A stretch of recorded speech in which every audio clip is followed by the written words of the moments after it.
It's been a while.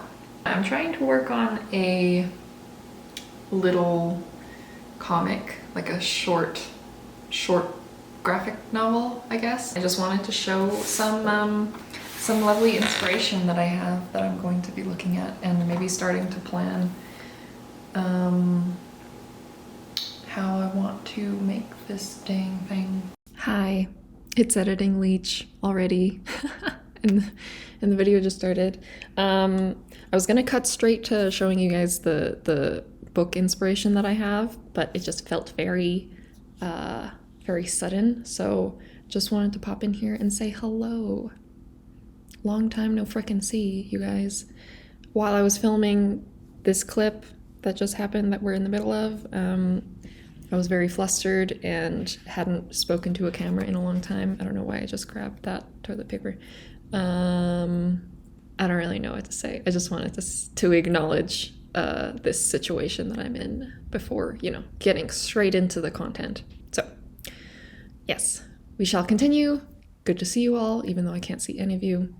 You can see me, so I hope it's good to see me. Okay. So the lovely Oyasumi Poon, the main character is like this little bird guy, and the rest of the world around him is like completely realistic, and he's just like that. And the way that he morphs and changes as like he develops, like his character changes, he visually changes as well into this like little innocent looking bird guy into something else. So this has always been one of my favorites, so it might be a good reference for me. And then I have a couple comics or graphic novels by my friend Cole. These are just really beautiful and break the mold of like a typical comic. I wouldn't even be sure if this would technically be considered comic. It's more just like visual storytelling, very like graphic and like beautiful texture and stuff. So yeah, I've always really loved his work, so that could be a good reference for me as well, just in terms of like I don't want to stick to the general mold of what you would expect a comic would look like. Like I like it when visual storytelling kind of breaks outside of like the typical panel structure, and you get to do like some really cool flow. And so this one I got in the mail yesterday. It's a bunch of a few short stories by Freddie Carrasco. I found it on the Piao Studio website, which is where I did a Kickstarter backing for these two books, A Frog in the Fall by Linnea Sterte, or Turn to Cassette on Instagram, and Stages of Rot. And so along with the shipping of these, I picked up this book, Gleam, and then this book, Witchcraft and Melancholia by Loic Locatelli, which is another one of my favorite artists. This is kind of what Gleam looks like. Again, it's like super, it feels like the art style is fucking gorgeous and like so like wacky and simple but effective, and it's like completely just black and white. Yeah, really cool, really like dynamic, like the paneling on this page, on the spread. And then this one is just an art book. It's not a comic book or anything, but I really love his style and the way that he does a lot of comics as well. But his art style is like very rough and kind of like sketchy, which I love, and I feel like it makes the daunting task of creating such a long form artwork a lot more manageable and digestible, because there's not as much pressure to, you know, make each panel look so clean and finished. finally the Linea Sturti books. Her art is just incredible. Like, she has such an amazing library of like references that she refers to, like from nature and just from like so many different experiences in her life, I'm sure. And again, like the art itself, like the line work and everything is a little bit rough.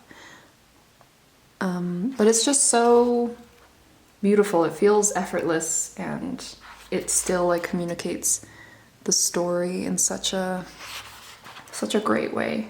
Her style, I feel like, shows like how much of an understanding she has of the world, and like to create such like beautiful immersive worlds that she does is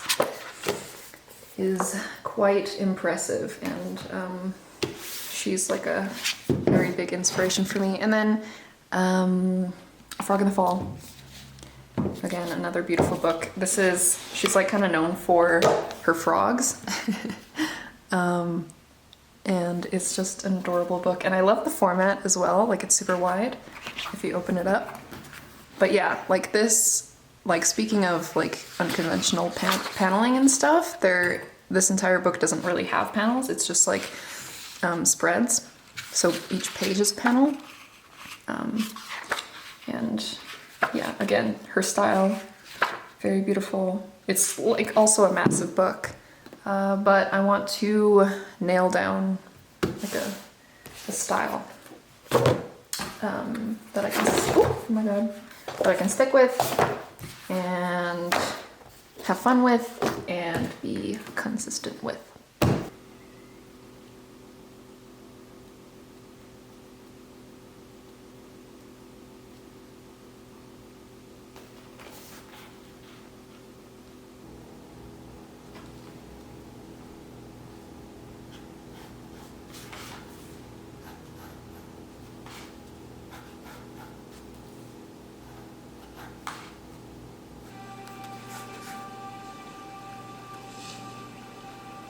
Wrong to the litter. That one's yours, Snow.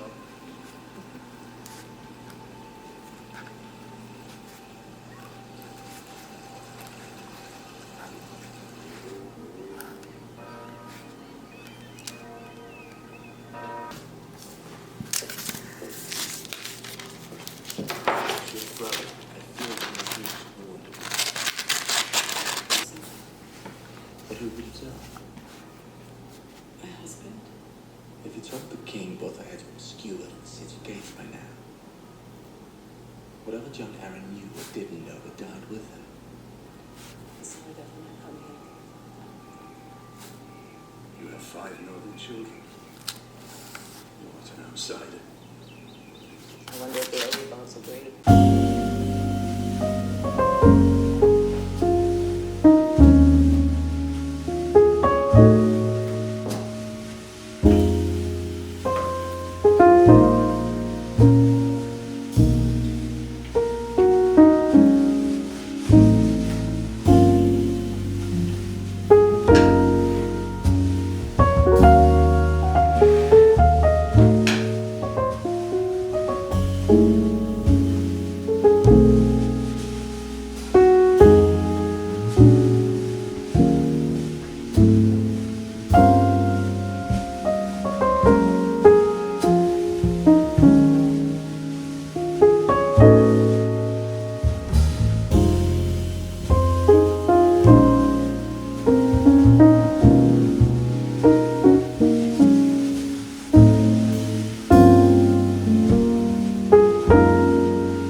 So I was just meditating and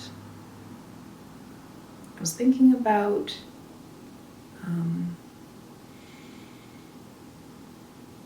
how many options I have. I feel like I'm at a crossroads of trying to figure out what I want to do with my art. And I feel like that's like a reoccurring thing that I deal with. I kind of go along with one kind of way of using my art, maybe one kind of style or one kind of application. And then I see all these other possibilities for myself and think like, I want to do that too, or maybe I should be doing that instead of this.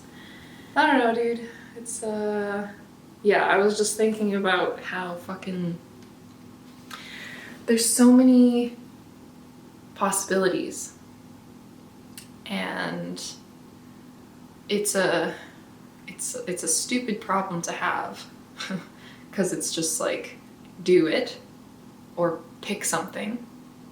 But there's something about just everything being possible that is paralyzing, or like, I don't know what it is. Somebody therapize me. I need like a psychologist to tell me what that is, because it's definitely like a thing, like a being overwhelmed by too many options. What is it called? Option anxiety? I feel like I talked about this before. But I'm feeling it again, and it's fucking stupid because I know that I can just do it. I know that I can just do things. But I don't. And then I'm like mad at myself because I'm not doing it. But I know that it's more complicated than that, obviously, and I'm not gonna be unkind to myself because of it. Anyways, that was on my mind just now. So, thought I'd share.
So my hair is pulling a bit of a Lord Farquaad right now because I was wearing a hat all day. But I finished my work for the day, so I'm going to work on these guys. They all have, I don't know if you can see that, spheres that need to be painted in them. So I'm gonna try and tackle that right now. And yeah, one second, let me.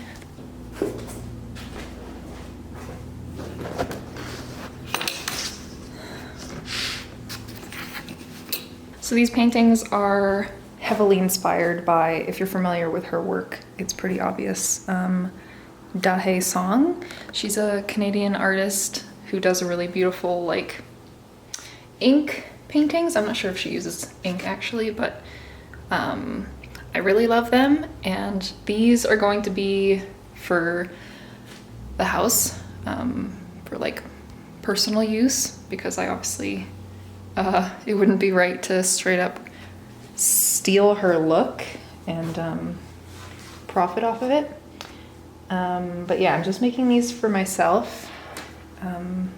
And it is also serving as maybe practice for doing some kind of other painting. I'm learning a lot already. Like these canvases are unstretched and I think not primed enough. So like you can see there's a bit of warping here. And I think I'm supposed to like stretch them first. I thought you could just paint on unstretched canvas, which I guess you can if you don't mind the warping. But I just really love the like loose tapestry look with the frayed edges.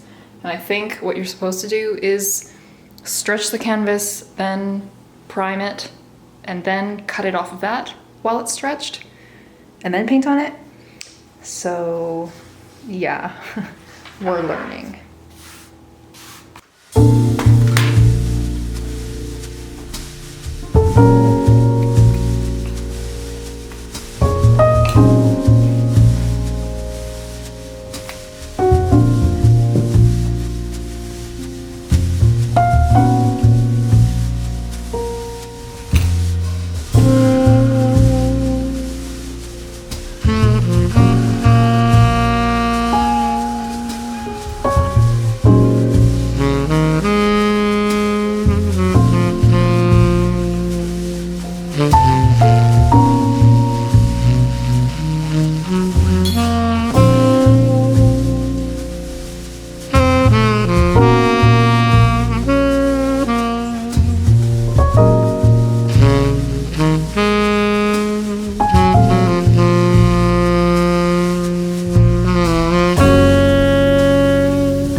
Filming my thoughts is weird because my entire life I've considered myself an optimist, but the only thoughts that I'm really sharing or feeling the need to share are super self-reflective and internally criticizing, I guess.